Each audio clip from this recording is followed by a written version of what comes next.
Yeah. I'm not a monster, not a madman, just another mad people. Soon to know the mad people.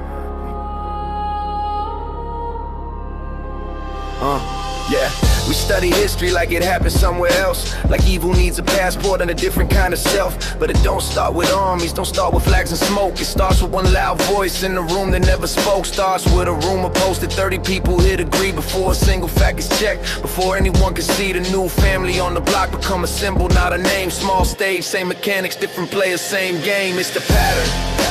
Always been the pattern, not a monster in the mirror, just a room full of what happens when one person laughs and nobody says a word. When the joke lands clean because the target never heard. That's the entry point. That's the open door. History don't need a war to start a war. Yeah. The manager plays favorites, calls it vision, calls it skill. The whole office rids the room and everybody stays still. The coach covers for the bully cause the bully wins the game. 6 months later nothing moves unless it clears his name. Nobody feels like a villain, everybody's being real. Just practical, just careful, just protecting what they feel. But power don't announce itself, it volunteers for things. Accumulates in silence until silence is the king. It's the pattern. Always been the pattern, not a monster in the mirror, just a room full of what happens when one person laughs and nobody says a word. When the joke lands clean because the target never heard. That's the entry point. That's the open door. History don't need a war to start a war. No, to mad me. Hey, cut.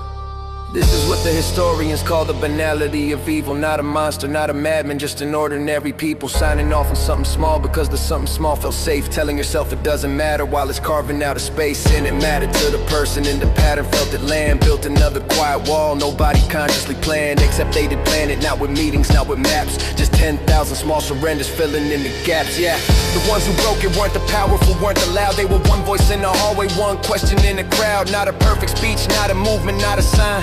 Just refused the joke, asked the question, crossed the line. Made the pattern visible for 3 seconds, maybe 4. And that visibility, that moment cracked the door. Because the pattern only functions when the room agrees to see something other than what's happening. Called it chosen blindness free. Now the pattern's in your city and it's running on your block. In your office, in your school board, in your church behind the lock. Not back there, not over there, not somebody else's crime. The question history keeps asking, has your name on it this time? Not the dates they made you memorize, not the kings and their wars. The pattern, do you see it and what do you do with yours? Because clarity and comfort is a weight you carry clean. The hardest thing about the truth is knowing what it means. You see it now. You've always seen it. That's the part that burns. Not that it exists, that it exists. And everyone waits for someone else to go first. Earl Grey, Earl Grey, Earl Grey. Go first.